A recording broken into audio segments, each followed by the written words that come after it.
New Year's Eve is coming and you don't want to be single. You don't have to be. You can actually meet your soulmate, your Mr. Right, or even just Mr. Right now, by putting yourself in the right place at the right time. So forget leaving it up to chance. It's time to be strategic here. So how are you going to do that? Well, you're going to do something different. You're going to do different things. And the reason is because you want to expose yourself to new people. You want to set up an opportunity for chemistry. And you do that by going places that you normally would never go, where you're going to be more open and inquisitive and asking questions, where you're looking to meet people. Because if you always do the same thing, you sort of shut down. You're not looking around anymore because you already know what's out there. Well, if you're at a new place, you are looking around. You are asking questions. And that is very sexy. So, for example, here are 10 places where you can meet your perfect match by New Year's Eve, or by whenever you want it to be. Number one, if you are not a morning person, wake up early and actually get out of your house. If you have a favorite coffee place that you like to go to in the afternoon or the evening, go there. You're going to see that there are different people in the morning than are there in the evening.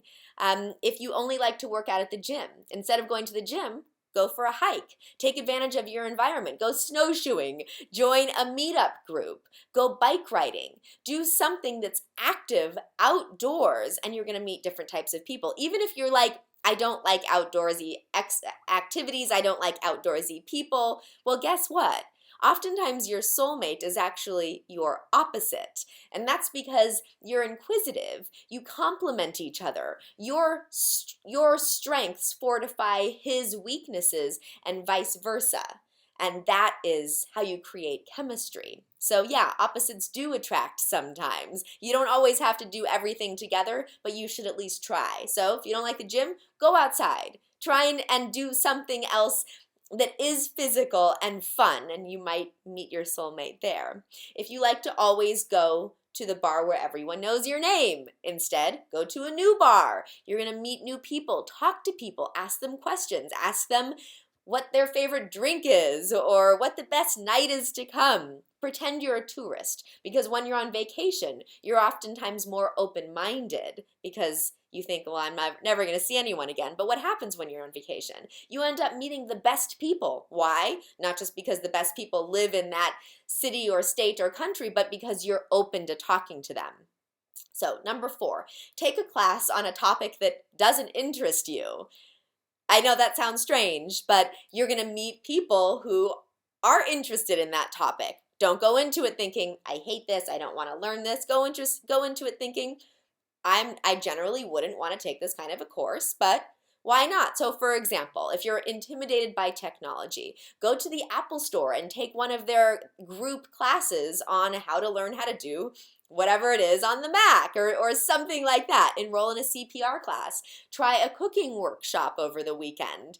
Have a positive attitude.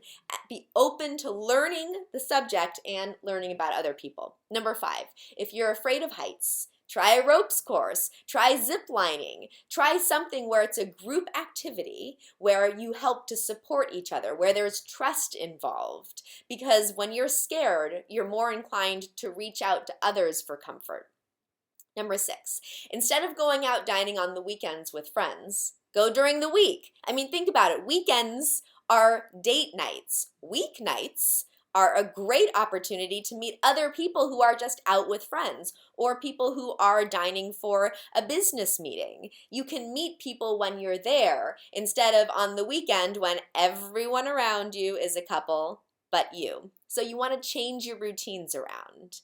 Go to places where you're in the know. This is number 7. So if you're a wine snob, go to a big wine outlet store and talk to people. If you see some hot guy roaming the aisles looking confused, go stand next to him.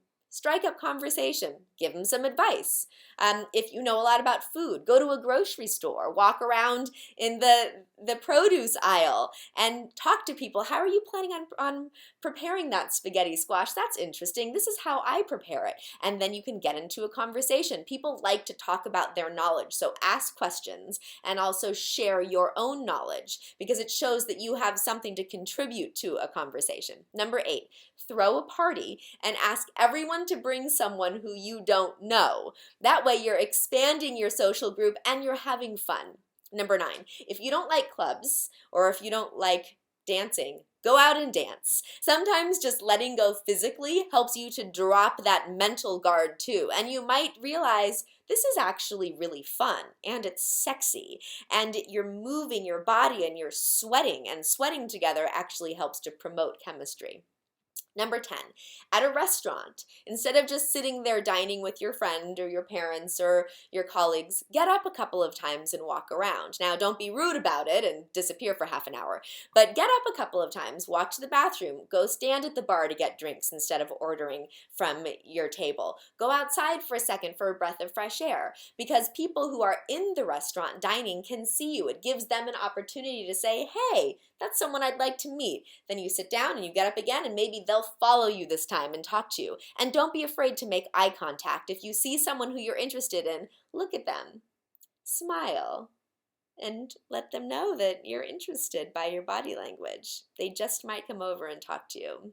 So these things might be a little scary, they might be a little bit different for you, but that adrenaline of trying something new can actually awaken that chemistry within you, and that attracts other people because it radiates out and it pulls people in. So if you want to meet your soulmate, Mr. Right, or right now by New Year's Eve or by whatever your date is, then you've got to do something different and got to go somewhere different, and you will be open to meeting someone, and therefore you will.